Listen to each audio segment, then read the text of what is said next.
What does the Department of Education actually do? Well, let me start with what it doesn't do, which I think a lot of people were confused about what the Department of Education does. It does not control any curriculum in the states. It doesn't hire teachers. It doesn't buy books. It doesn't do any of those things. It is primarily an agency that is a pass-through for the funds that are appropriated by Congress. But primarily, I think our job should be, at this particular point, is to focus on returning education to the states. And I want to see what best practices are. I also want to see what practices aren't working. Because as we have looked, and you and I have had this discussion about our NAEP scores around the country, our nation's report card, and how pitiful they are. We've spent over $3 trillion, and our scores have come down. They've plateaued a couple of times, and they've continued to fall. We are clearly doing something wrong, and we need to change. And I believe, as does the president, that the best education is that's closest to the child, that is controlled by parents and teachers, and it should not be controlled from Washington.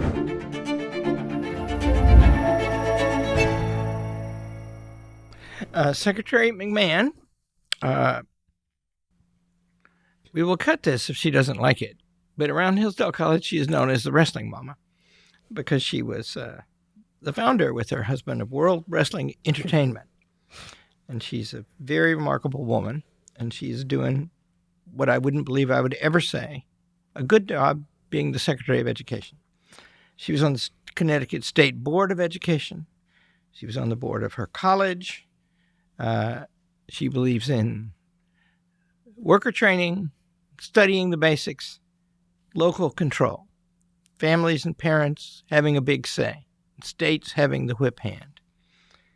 And I do believe that the enrollment, the employee count at the Department of Education is down about a third since she took it over. And that's remarkable. So we're going to talk to her, and welcome, Secretary. Great to see you. Thank you so much, Dr. Arnn, for having me here today in the beautiful campus of Hillsdale College. This is my first trip. I certainly hope it's not my last, because what I've seen so far is just absolutely beautiful and remarkable. Thank you. Thank you. What are you doing in Michigan? Well, first of all, I'm here. Yeah. I promised you when you and I spoke, as I was preparing to become the Secretary of Education, that I would look forward to visiting Hillsdale College and hearing all about the things that you do, and visiting one of your K-12 schools, which I will enjoy doing tomorrow. That's going to be great. And from here, I'll go to Detroit. I'm visiting, I think, 3 additional schools and doing some roundtable discussions. And so it'll be a full day tomorrow as well, and I'm really looking forward to all of it. It's super, super, super. You have made some reductions at the Department of Education, and you have them on what's called their final mission. And that's a pregnant term. And you wrote in March the 5th, I think, a memo that you published to the employees, and you asked their cooperation in this final mission to return education to its roots in the states and with the parents managing. How's that working? What are they? How does the staff respond? We've just got an incredible group at the Department of Education, and even with the reduction, which is about half, not quite down to a third, but we're down about a half. And we've closed a lot of the buildings other than the primary building that is in Washington, D.C. now. And, it probably is a little hard at first, because one of the things that I was really concerned about was how would morale be? If you were really talking about taking away a lot of jobs, et cetera, for people who'd been there and working a long time doing a lot of things, but there are places for them to go, and we had good off-ramps for those people. I think we really took good care of them. Oh, good. But the ones that are there are working very hard now to make sure that we do this transition of returning education to the states, and that is our goal. They're all on board with the mission, and I find nothing but the greatest devotion to the task from all of those who are working on it. I rejoice to hear that, because you don't get much done by fighting. Sometimes you have to fight, but it actually is if you care about education, it's exciting, your plan. Tell me the main elements of the plan. What are you doing? No, before that, what does the Department of Education actually do? Well, let me start with what it doesn't do, which I think a lot of people were confused about what the Department of Education does. It does not control any curriculum in the states. It doesn't hire teachers. It doesn't buy books. It doesn't do any of those things. It is primarily an agency that is a pass-through for the funds that are appropriated by Congress. It does have some supervisory oversight of grants that come from those appropriations that then go to the states. But primarily, I think our job should be, at this particular point, is to focus on returning education to the states. And part of what I am doing, one of the reasons I'm in Michigan, one of the reasons I'll be in Texas on Tuesday, and my visits to other states, is that I am touring the country, all 50 states, many kinds of schools from K through 12 to higher ed. And I want to see what best practices are. I also want to see what practices aren't working. Because as we have looked, and you and I have had this discussion about our NAEP scores around the country, our nation's report card, and how pitiful they are in looking at 8th and 4th graders. And, 8th graders only reading at 30% proficiency. Next week, we will have the 12th grade scores come out, and so we'll be taking a look at those as well. But as we have looked at those scores and knowing we're nowhere near where we need to be with education, and since the department was established, we've spent over $3 trillion, and our scores have come down. They've plateaued a couple of times, and they've continued to fall. We are clearly doing something wrong, and we need to change. And I believe, as does the president, that the best education is that's closest to the child, that is controlled by parents and teachers and the local school chiefs working with governors on state policy, and it should not be controlled from Washington. Mm-hmm. Back in the Bush administration, the second Bush, I remember, they had a scientific advisory panel, and I knew some of the people on it, big-time scientists, and they studied the international math scores, and they found that we were just a half a notch above third world levels, the worst in the developed world. And that led Bush, in some ways, to go in the opposite direction. He thought we should get national standards. And then if people have national standards, they'll know their kids are doing bad, and then they'll fix it. And you seem to be going the other way. Well, I think No Child Left Behind was done with the best of intentions under the Bush administration. And probably the next iteration of core curriculum that was tried to be put forth with that same sort of philosophy and race to the top. But it's just not worked. Mm-hmm. I think what we have found, what really does work, is getting back to basics. The science of reading has been so proven now in Mississippi with the Mississippi Miracle and how their reading scores came up. They were next to last, I think, and they're now about mid-range and continuing to climb. The state of Louisiana has had remarkable improvement in its reading scores. I think they were number one in improvements last year. And so when we see that return to basics, phonics for reading, the basics of math, there was something to be said for a little bit of that rote memorization and saying your times tables and things. Now, that doesn't mean that we're not using new technology and that there aren't updated measures for it. In fact, I was in a school just recently, I think it was a third grade class, and watching how phonics was being taught. And clearly it was a little different than when I was in school, by use of the different technology, but it was the same sounding out effect and understanding of what vowels had which sounds and what consonants, what sounds they had, and then sight reading and how you'd put it all together. And it just makes so much sense. It's so much easier when you do it that way. Mm-hmm. And as you know, up until third grade, you're learning to read, and then by the end of the third grade going into fourth, you're reading to learn. Mm-hmm. And if you have not learned how to read, you are just not going to be able to be successful throughout the rest of your courses. 30 minutes before I came over here to see you, I was with my granddaughter and grandson. My granddaughter is 4, and I recognize that she's smarter than anybody else's granddaughter. Without saying. But she talks a blue streak. It's very elaborate. She used the expression to me a few minutes ago, I have just realized, Well, this little midget, I wonder where she heard that from. Yeah, there you go. And the thing is, the sounds, she knows them, right? She can use them. Yes. And so take the sounds, the Greek word for sound is phonics. Take Yes. the sounds that they learn by nature and apply them to the marks on the page. And the next thing you know, you get a reader. Yeah. And how could we have forgotten that? But we did.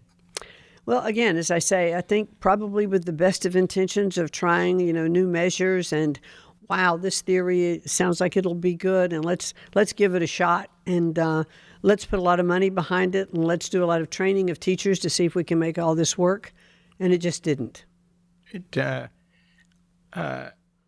So we're in the school business around here, and I personally am a teacher, and I've learned a great lesson from that, and that is you don't teach them, they learn.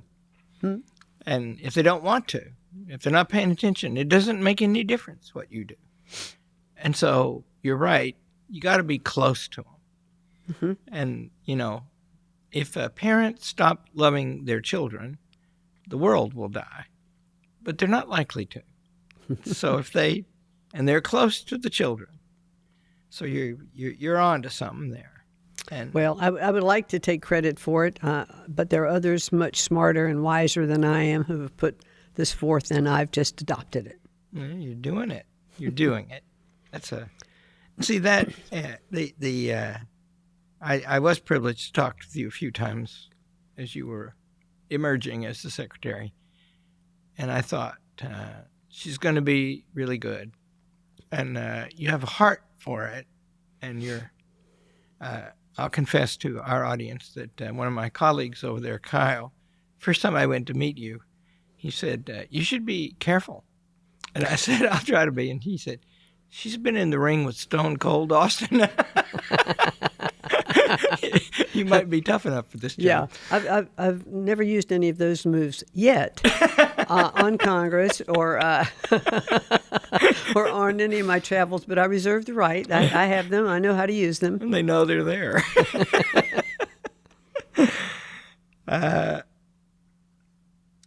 So these reforms, because of what you said the department does, they're not changing how people, the lives of teachers are not going to be directly impacted.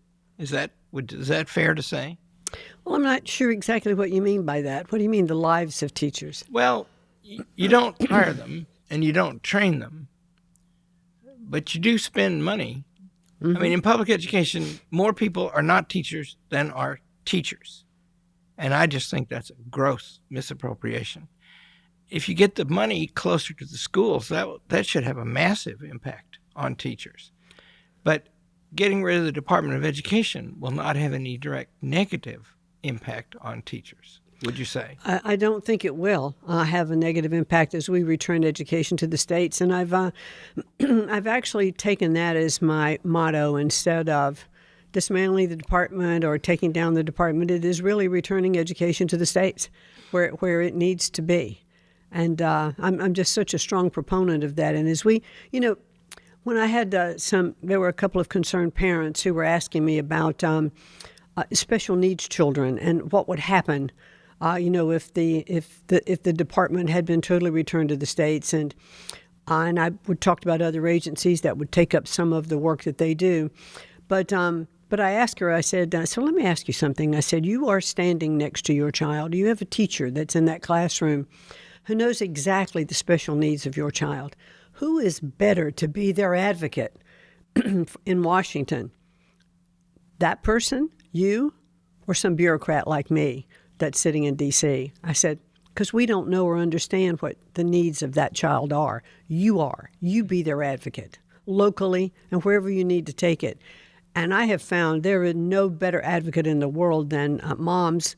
Moms have a good part in moms and dads in America. But boy, I'll tell you, when they're standing up and they are for their children and they are going to school board meetings and they are challenging what is being taught and they are challenging the board members and wanting to know what is going on in their schools and wanting to have a say, there is no more powerful force than I've encountered than that. You know, that brings up DEI. President Trump has signed some executive orders about that you have praised. But the rebellion of parents against school systems hit national news in Loudoun County, Virginia. Yes. Which is close to the Capitol and full of people who work for the government. And they were doing things to their kids that the parents found offensive. Are you able to get rid of that stuff, and why are you doing it? Well, just recently, the Department of Education filed suit against, the five. Well, it didn't file suit, but we took action against, 5 counties. One of them being Loudoun County in Northern Virginia, and they were Title VI violations, relative to the transgender issues. Just this past week, I had in my office several parents from some of those counties who were telling me about things that had happened to parents, particularly mothers of daughters, who had daughters that went into the locker room. These were separate occasions. 2 separate daughters went into a locker room, and there was a man in the locker room, fully undressed, who had gained access to the locker room by claiming to be transgender. How that happened, I don't know, but it was a man. It turned out that, that he was a sex offender. And he was in the locker room. And this mother, as she's telling me this, started to weep. And you could tell she was just still so emotionally charged, by that incident for her child, a 9-year-old who came fleeing out of there, into her mother's arms and just very upset. And Larry, if you just think about the common sense factor of that, I answered that question this morning on Shannon Bream's show on Fox, and she was asking me about that, and because she had read the law that those 5 states who had then sued the Department of 5 counties who had then sued the Department of Education, and she read the whole law and the basis of the law that they were speaking about, because it was a state law that they were citing. And I said, Shannon, that's going to work itself out. Let's look at the common sense practicality of the effect that we are having on our children. That's the only thing we need to think about at this point, and I'm going to stand strong and tall for that. It was discovered on the Michigan Department of Education website. Teachers Union started in Michigan a long time ago. Steps to take to counsel transgender kids and put them through therapy, which sometimes is life-changing, and keep it from the parents. And there were steps there. If you do it this way, parents won't have to know. And these are minor children. Mm-hmm. That's what broke out in Loudoun County. And apparently it's still there. I didn't. Yeah, and it's just absolutely wrong. You can't give a child an aspirin or a Tylenol in school without calling the parents and getting permission. And yet you can talk to them about changing their sex, messing with their mind, pushing them in a way that they might not have thought about being pushed.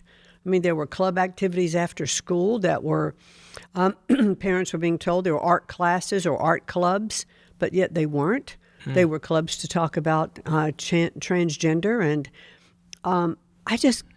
I cannot imagine that. I really can't.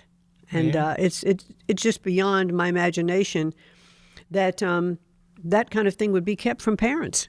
Parents should be the deciding factor in that. And I would urge parents who have children who may need counseling or who are talking about these things to do it very carefully, mindfully, that they are minors and that they're going to need time to grow up and to think through these things for themselves. I also, probably a couple of months ago, had a group in my office who were transgender, who had gone through some early on, just psychological counseling, some who had physically made the change.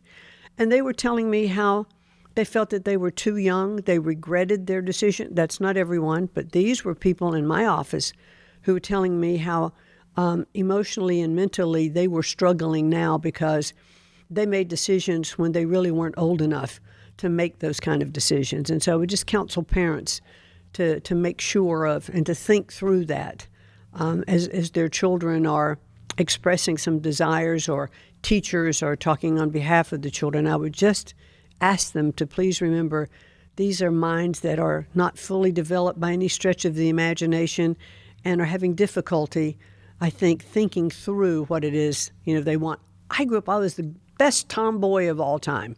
I was an only child. I was my dad's son and my mother's daughter. I had the most wonderful childhood growing up, but what I thought was boys had more fun. So I didn't want to wear dresses. I wanted to wear jeans.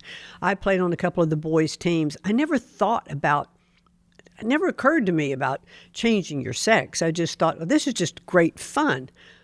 But I would have been no more ready at that time in my life to have thought about anything so drastic as that. And I just would caution parents, be thoughtful about it. If you put that childhood together, where does it lead? It leads to a charming lady who's been in the ring with Stone Cold Austin. You can actually have it all. Yes, the move that he performed on me was the stunner, which I was terrible at because it scared me to do it. It's one of those that grabs you around the neck and slams you down, and I was the worst performer having received the Stone Cold Stunner. I have no claim to glory with that at all. Live to tell the tale. Live to tell the tale. One of my colleagues, when he was a student here, is an All-American football player, played a year in the NFL, and we have photographs of him wrestling a bear when he was a senior. Mm-hmm. He, too, lived to tell the tale. Yes, I was going to say, that was just plain stupid. Yeah, it was. Gorgeous George brought a bear to Hillsdale, Michigan. And two guys, the other one's Mark Law is his name. He's in our Athletic Hall of Fame. He wrestled him first, and he threw the bear. And the bear didn't like it. So John Cervini, my colleague, wrestled him second. He said, I didn't make the mistake of throwing the bear. Wise move. Wise move. Wise move. You talk a lot about special needs kids. And you have a concern about that. How are you going to take care of them in the devolution you're talking about? Well, I believe that there's a rightful place for the IDEA funds that currently are channeled through the Department of Education. Haven't quite decided that yet. HHS seems to be a place where we might think about it. It was that agency or that variation of that agency where those funds first funneled through. But it could be at another agency as well. And so we're just, giving that a great deal of thought. But again, as I say, our job was just to funnel the money through, and that money will continue to come. That should be the least concern of a state or a parent that there'd be any jeopardy to that funding. Good. My goal, what I would like to see, is that as we save some costs in other areas, we could increase the funding for IDEA. Because I think we should. Congress has always said that it would like to fund it up to 40% of the IDEA budget, and they've only come about 18 to 20% so far. So they have a ways to go. So might be able to double it, yeah? Are you happy in the job? What do you like about it? I like it every day because I think we're making such good strides to improve education in our country. I would consider it a great legacy. It's funny to use that word. But I would consider it a great legacy if when at the right time, when I step down, when the mission is finished, that we would have made education better than it's been by providing, states, as I mentioned earlier, with what I have seen to be best practices. I'd like to put together toolkits, for different states and say, these are things that I have seen that are working in other areas of the country. They're not mandates, they're opportunities. Take them for the research that we have found that's been put into it, the practices that I have seen, the people who are actually embracing these skills and these techniques at this point. And it's quite funny, too. Governors are a little competitive in these states, too, and when they see one state flourishing and doing well by a certain practice, they want to get on board with it, or they'll take it and modify it for their state. I absolutely believe there is no one-size-fits-all in education, and I think that education should serve the communities in which the schools, are located, because I think that's really the first need. If there are jobs in those communities, whether it's higher education or, K through 12, every community in the surrounding areas in that state really needs the students to graduate and have skills so they can get jobs, and that those jobs are part of the economy of that area, and that's what helps it all grow. And that can also lead into, national jobs. There's so many, states and communities that are really feeding the national need at this point, and so it starts locally. Mm-hmm. I'll go back to DEI for a minute. It's an interesting question comes up from that because if a locality is doing that to people, around parents, the federal government under Donald Trump and you have moved to stop that. That's not exactly local control. How do you reconcile that? Well, I think it does turn out to be local control because there are so many ways for schools. Equity became kind of a bad word, but for many, many years, equity meant opportunity. Mm-hmm. And I don't think we should take opportunity away. And I think that is a local function. But there are many ways, to handle diversity. There are many ways to have inclusion other than to have it mandated and taught that one side is an oppressor and the other side is the oppressed, and that one side is guilty of making sure that the other group does not rise to levels that it might. And we're teaching teachers to teach that. I just think that's wrong. And we've seen throughout our history that segregation was wrong, and we brought people together.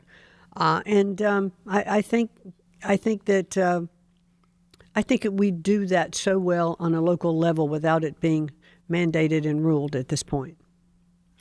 Yeah, I've thought about that some myself, and the job of the federal government is the things listed in Article 1, Section 8, of which education is not one. And it has a job through the 5th and 14th Amendments to protect the civil rights of people. Mm-hmm. And you could see these going around the parents as an invasion of their civil rights. And it could be that there's a federal responsibility for that might not require a Department of Education. That could be done a lot of different ways. Another thing is most of the administrative state, most of the bureaucracy that outnumbers the teachers in education is at the state level. Mm-hmm. And some of that is funded with federal grants. And there might be pressure if this devolution on getting the money closer to the schools where it really ought to be. And that's not your lookout exactly. You're a federal official, but... I think that's one of the things we're trying to accomplish, in the competitive grants.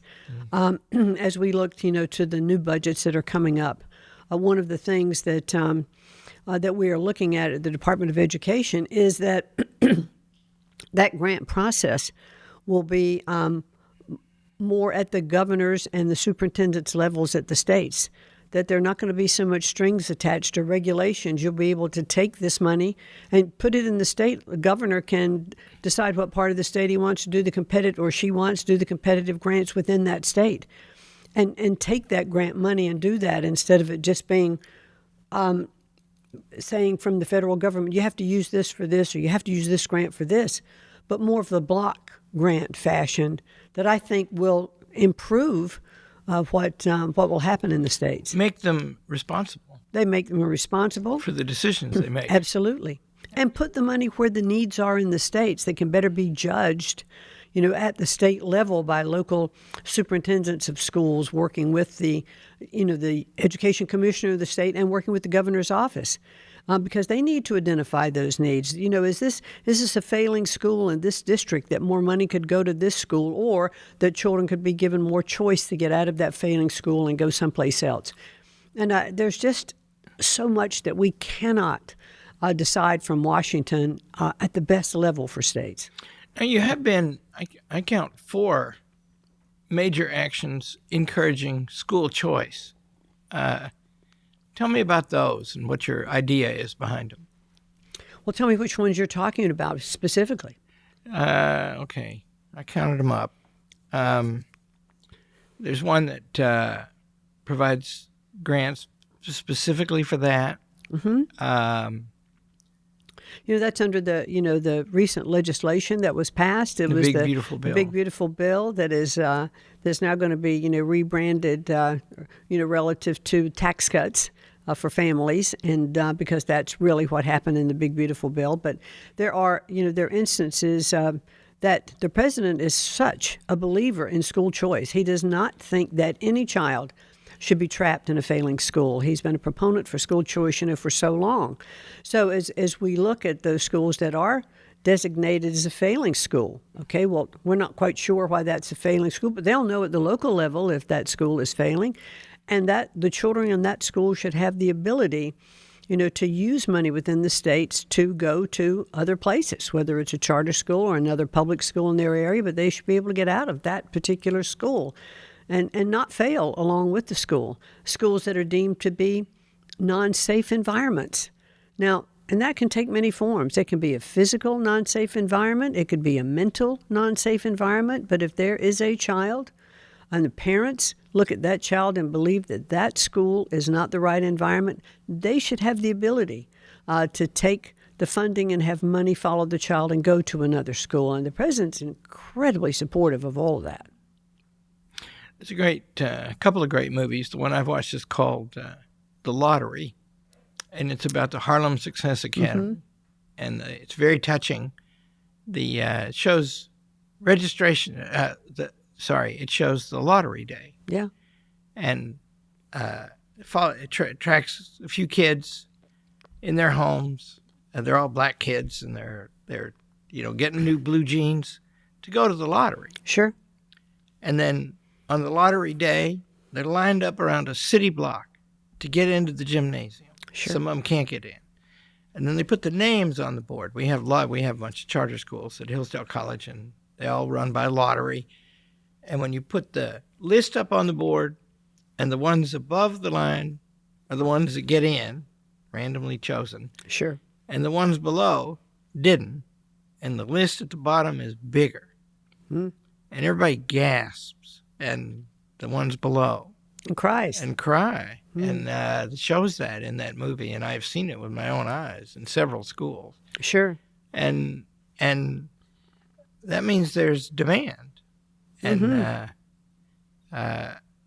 and that's, it's a try. And then in that movie, they show some public body given Eva Moskowitz, who's the founder of that. She's a Jewish lady who actually... Success Academy in New York. Yeah, and she lives in Harlem. Yeah, I know her. I know her well. Do you? Yeah, she's galvanizing. Well, I don't know her, but... and I've been to a couple of her schools. Yeah? Well, she's something. I in the film, they show some public body raking her over the coals. And people are dying to get into those schools. Oh, unbelievable. And because the schools perform. Yeah. That's the issue. The schools perform. Their children come out of being way below being able to read to suddenly not only being able to read, but excelling at reading and excelling at their other courses, because she has a proven formula, that works. And, she was, really pleased to see, but I think the legislation didn't go as far as she had hoped, but now to be able to have, individuals contribute to, these educational scholarships to the 501c3s in different states. And then those C3s can offer those scholarships to students, for different schools. I mean, that's an incredible thing now to be able to participate in. And the donor gets a tax write-off dollar for dollar, and that can stack right on top of any state deduction as well for that. So I think there are going to be many people encouraged to donate, to provide. So this is a great public-private way to get more scholarship funding for kids. I think one of the things that I'm really grateful for the president and his focus on what we're doing, returning it to the states. It has really shone a light on education and allowed us to talk about how we are failing our kids. We have failed our children in this country. For us to be so far down the totem pole compared to the rest of the world and our education and science and math and reading, the president was not only embarrassed by that. He was angry about that. How can we be doing this to our kids? And what we're doing, as I said earlier, is not working. Let's change. Let's turn it upside down. Let's bring all the measures, that states can be. Let's let them be innovative. Let's show them the best in technology. I'm going Tuesday to Austin, Texas, to tour a school and to sit down with the founders there. And it's the Alpha School, and it is an AI-driven curriculum. And I want to see how that works. Yeah. How those children are progressing. They, for the first couple of hours in the day, I'm told, haven't seen it yet, they spend their studies with AI teaching and AI tutoring. And then the rest of the day, they're spent in their other activities, longer recesses, life skill training, things that they're interested in. So I want to see how that works. Yeah. But, let's allow the states to be those laboratories. Let's let teachers be innovative. Let's let teachers teach. Let's not have them just be shackled by, I think, a lot of the regulatory environment that they operate in today.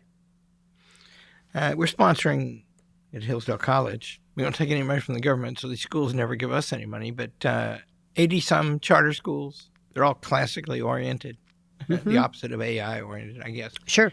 But they get, you got to get good at reading, writing, and arithmetic. You do. And then you can conquer the world, And what classical basically means is basic. Mm-hmm. And I've toured a couple of classical schools already. Yeah. They're pretty good. One of them was ours, and they're of course proud to have you. And it's an interesting thing. Your job and the way you do it is like I can tell you because I know some of the people in one of the schools you went to. They talk about that for months because it's a blessing on what they do. And they're, they don't do it to get recognition. But then when they get some, good for you. In some of the red states, some of the purple states too, education choice is moving very fast. And when you start a charter school, and we've helped start many now, there's always controversy. And there was a wonderfully candid thing in a Florida newspaper. A man said, if we let this school choice go the way it's going, we're going to have to let go a lot of these administrators. Whoopee. And, I didn't think that man had committed a brilliant act of marketing. Well, it's like you said a few minutes ago, administrators outnumber teachers in schools. When I think we need more teaching assistants, we need more even parents to come in and, participate sometimes when they have the time, in classroom activities. I think all of that is so great. But teachers, they need help in the classroom because they're one person or two people or maybe three people. And if class sizes are bigger in some areas, they just need help. And with these students, which is one thing I think that AI does help with a lot because you can do some individual tutoring. And I have seen that in an operation where one teacher is viewing many screens and each child has their own screen and she or he can be looking at that screen and tell if that child is a little behind the rest of the class or a little ahead of the rest of the class and can actually then program more problems or whatever the course is to that particular child for that period of time. It's not for the entire class, but it's amazing what that one-on-one tutoring can do, and I'm anxious to see some more of that. When our own children, we have 4, were in elementary school, my wife basically lived at the elementary school for about 10 years, and she just helping out all the time, and that's awesome, right? Sure. Because you can help. You can help, and not only that, but what's going on in the school. You know what's being taught, how it's being taught. You can see and have your own, barometer on how the classrooms are or are not being successful. There's something fundamental you have reversed. How many times in my life have I heard the argument, well, families are broken and parents don't care. And so we have to take care of the children. And I've never heard anybody, I've heard many people say that. I've never heard that saying, that's not really plausible, is it? I mean, Is it plausible that you would care about the children more than their parents? Well, it certainly shouldn't be. I know that there are children from broken homes, latchkey kids, from disadvantaged and lower economic areas that are not the same as other schools or other parents. But I would hope that as we put the kind of value into schools on a local level, that we can attract more and more. When you're talking about those charter schools and the lottery day, those parents know the only chance that their child has to get out of poverty and to be successful in life is to get out of the school that they're in and get that opportunity for education, because education is the key.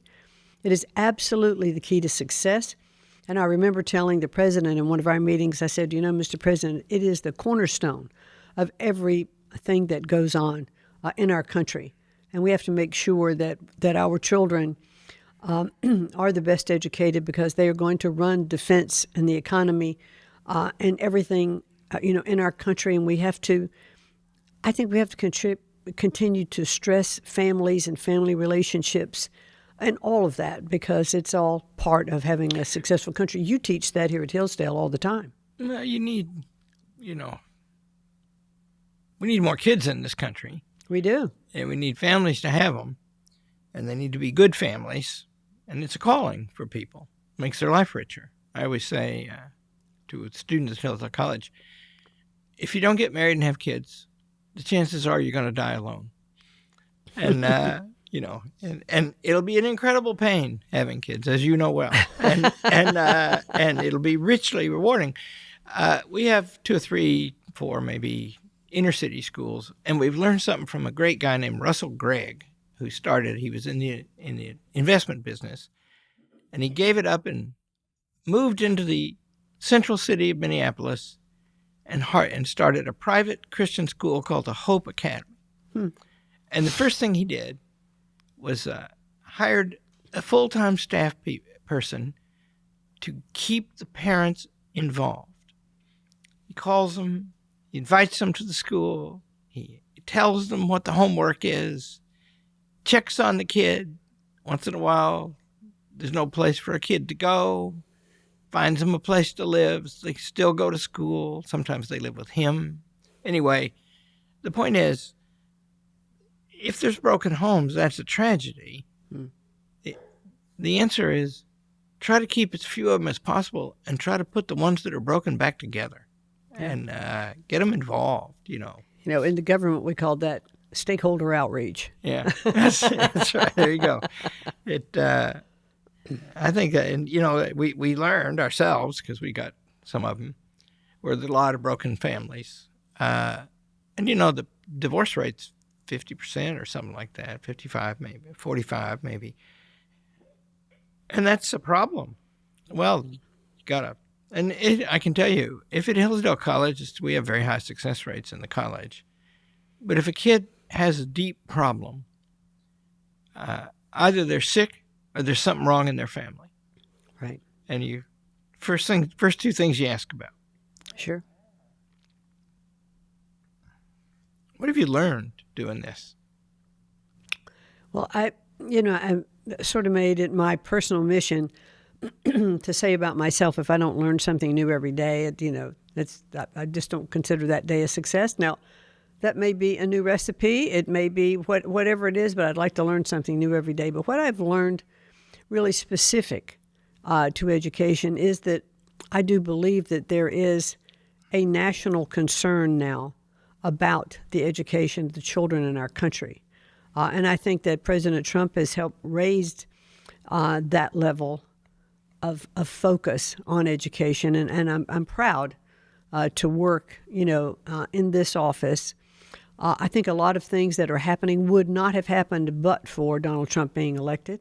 I think a lot of what we're doing at higher education and on campuses, he campaigned talking about a lot of those things, the changes he wanted to make, and he's certainly doing them and has charged me to do them and given me the wherewithal, to do them. And so I really do think that I continue to learn about the goodness of people, I think, all around our country. And I do believe that most everyone wants to bring out the goodness in people. They just have a different way of doing it. I would like to think that anyway. Maybe I'm a little Pollyanna-ish No, in that, in that regard. But I like to look for the good in people. And when you show them a different way, oftentimes, they'll take it and they'll improve on it or accept it or or punch in the nose or whatever. But at least you have to keep trying. So I'm learning every day, I think, how are the best ways of approach.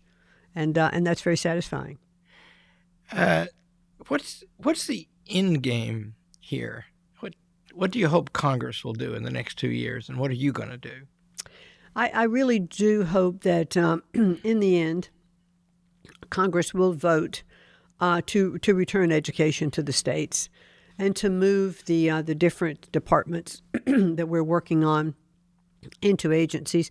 For instance, we've already signed a memo of understanding with the Department of Labor, because I do think so much of our education now we are not looking at in terms of job development. And I look at education, K through 12th, and in the end of when you finish either 12th grade or higher education, you want to be prepared to have a job. How are you going to support your family? How are you going to live? And so I think that we've not focused on that enough. I think it has to get all the way down into grade school, middle school, follow through high school. What are the pathways that you will get to what you want to do in life, whether you want to be an educator, an engineer, or a doctor, or a lawyer, or an aerospace scientist? How do we identify that earlier on in education and help direct and guide you in that way? And I think a lot of that does reside in the Department of Labor. So Secretary DeRaymer and I are already working together on how we can move a portion of like Pell Grant management, et cetera, out of the Department of Education into labor. And we've signed this memo of understanding, and I have the authority to move people into labor and to help fund it out of educational funds for the operation of it. I don't have the authority without congressional approval to say we are removing this from education and permanently putting it here. But my goal is that we will show how effective this can be with the push from education and the sharing of what we're doing and the development of these factors at the Department of Labor so that when it is time for Congress to vote, they will say, you know what, this works, this is right. And so if we do some of that with the Department of Labor, maybe we'll do part of it with Department of Defense. Some of it could be with HHS. So we are thinking and looking and positioning these different functions as to where they will best serve our children. There's a fellow, a graduate of the college, who's starting a trade school here in town. And Donald Trump has said something nice about trade school, so he's very interested in that. I think that's a good development. And I think shop class in high school, like whether you learn a trade or not, learning to work with your hands. Mm-hmm. Make something. Yeah, make something. And if you get I like to say the most valuable employees at Hillsdale College are the maintenance workers. And it's my favorite joke. I'll say to the faculty members sometimes, they're different from us. They know how to do stuff. They can fix stuff. They can fix it. And part of the touring that I'm doing, I have been now to, I can't tell you how many community tech colleges where they are absolutely working with high schools, training students that are in, juniors or seniors in high school. And when those students graduate, they not only have their diploma, but they have a certificate for a skill for one of the trades. Or they can continue their education at a community college. There's Wake Tech that I've been to in North Carolina. There was Arapahoe Community College in Colorado that is more focused on aerospace and quantum computing and that sort of thing. But the kids are in these schools working to gain college credit at the same time they're getting their diploma. And they're going to be trained for the workforce. The skills of HVAC, electricians, welders, carpenters, all of that are being in conjunction, with these community colleges, which I think it's an incredibly successful formula to have. Alpena, Michigan, there's a community college that's an international center for the study of concrete, which means how to make it, how to fix it, how to pour it. And I've toured that place, and it's been a while now. But I said to the president, I said, wow, this is useful. He said, oh, a lot of sand and water. Yeah, it's a lot of sand and water out there. And knowing how, and see, I think people are going to be fixing robots. Well, and it's so important that as we look at education now, we have to understand that we are going to have to reskill our workforce, because there will be people that will be put out of a job by more technology, but we need to reskill, that middle class sector, because, those are the ones that are likely to be put out of a job, at this particular point. So if we reskill them for that next level, we're going to just continue to create more and more jobs. I mean, when we went through our first evolution of manufacturing age and all of that, everyone thought that everybody's job was going to go away and the economy would go away. But what we learned was that we created new jobs, we reskilled laborers, and that's what we'll do with greater technology. The justification for the Department of Education, which started in the 19th century, the first justification was one that you state, and it seemed to me to make sense. It's a clearinghouse. We're going to see what the states are doing and share the information. But it grew into fix the problem all at once, everywhere the same. Yeah. We can study it here. It'll be very efficient, and then we'll figure out the right way, and then we'll roll it out across the nation all at once. And what you're talking about is it's a very fluid situation in the world today, in America today. And so maybe fixing it all at once is exactly the wrong thing. It could be let people figure it out and adapt and learn from each other. And because we are, I drive a Cybertruck. And, I know. You and I talked about that, and I saw it when I pulled in. I'll give you a ride in it today. It's very fun. And, it does drive itself reliably. It's amazing. And I'm very charmed by Elon Musk. I like him better when he's getting along with Donald Trump than when he's not. And he's, that kind of goes like that. But he's a galvanizing guy. And he just thought a lot of that stuff up. And he's building it. Mm-hmm. And nobody told him to. There wasn't a bill. There wasn't a, and he sees, I'm talking to Palantir this week. And that's Alex Karp, defense guy. And they're inventing drones and stuff. And nobody told him to do that. He's not in the defense procurement process in the same way most are. He just makes up stuff and then tries to sell it to them, and some of it's good. Anyway, the point is, the heart of America, isn't it always bottom up? People can think, it's competition, everybody's empowered, and this idea of a national plan about local things is, it is not native to America, although it's been around for 100 years now. Well, that's not the way our republic was set up. That's why, we have 50 states that are republics that are part of our democracy, and they are the laboratories of innovation and invention. And that's the way it should stay. Mm-hmm. Because what's, discovered in rural America may not be what's necessary in New York City or Los Angeles, California, but it is absolutely critical to the survival of our country. And it'll become a trade or a skill or a product that is produced and grown and tended there that will be distributed throughout the country and throughout the world. And that's what has made America so great. I had an argument with a predecessor of yours in your job one time because she said, I won't name who it is, she said, we have to have a large federal program in order to compete with China. And I said, aren't they better at that than we are? I mean, their doctrine is central control, communism. But we have a lot of central control in America. Do we prosper under it? Or don't things happen because people think them up and feel empowered to do it? Tocqueville says, you seem to me, by the way, the revival of some wonderful earlier arguments. One of them that if the federal government has a role in education, it's sharing information. But here's another one, and it's more profound. Tocqueville writes, the spirit of administration in America is bigger than in France, the first modern nation, first centralized nation state. He said, but its spirit is, every community is the best judge of the things that concern mainly itself.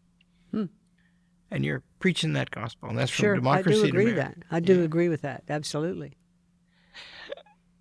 I guess I have to mention student loans. It's $1 trillion some dollars, right? 1.7 trillion. 1.7 trillion and growing. And growing.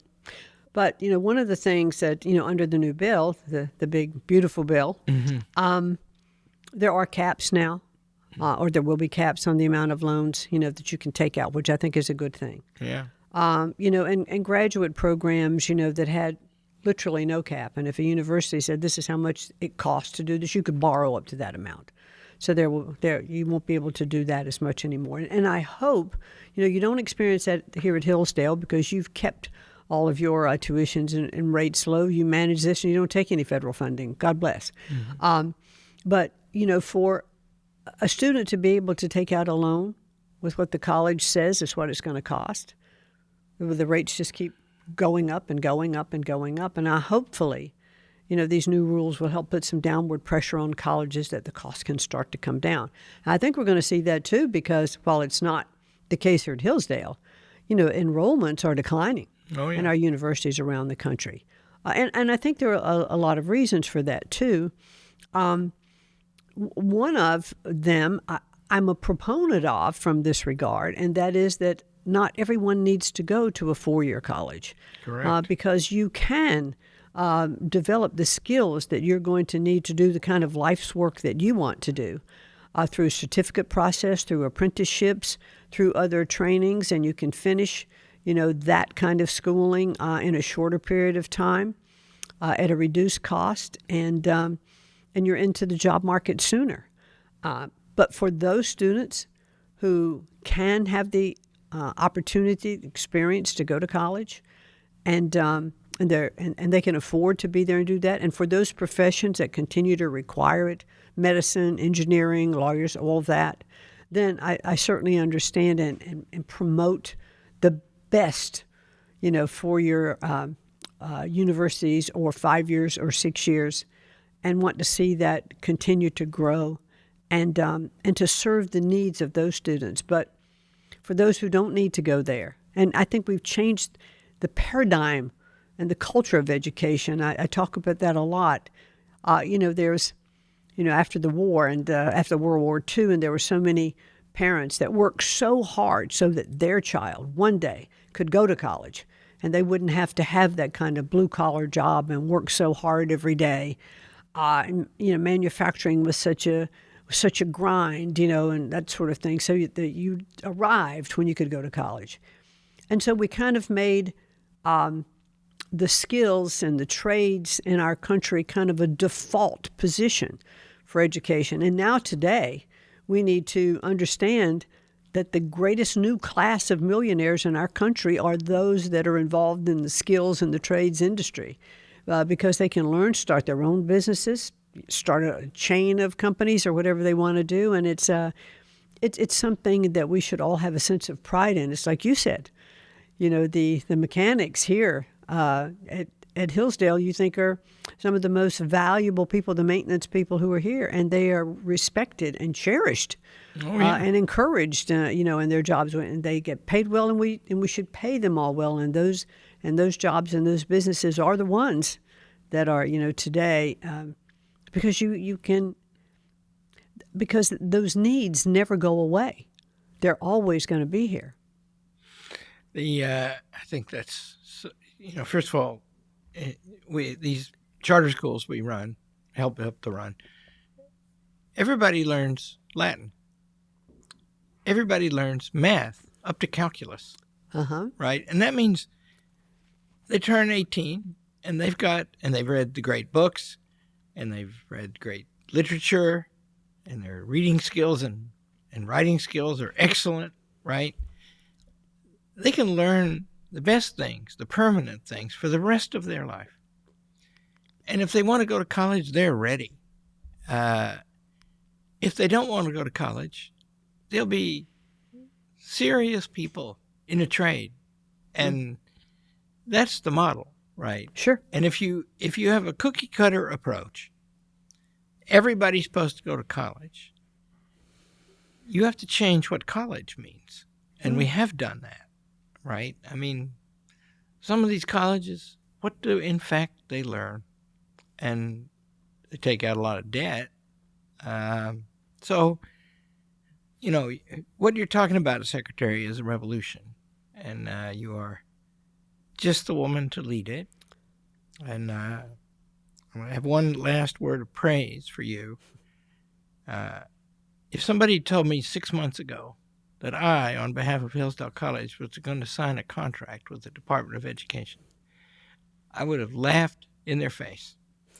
But now I have done that because we're making these videos in the White House about the Declaration of Independence. And they asked me to do it, and I said, love to do it, can do it. And they said, how much will it cost? And I said, that will be of no concern to you. And they said, well, that's a problem because if we don't pay for it, we don't know if you can use the facility. And I said, maybe you should figure that out. And they said, 3 days later, they called up and said, Linda McMahon has figured it out. So we have a contract that says, we'll make these videos and be in charge of them. You're going to be on one. And they will be the joint property of both of us. And we can both use them however we please. And I thank you for that. Another sign that you are a revolutionary woman.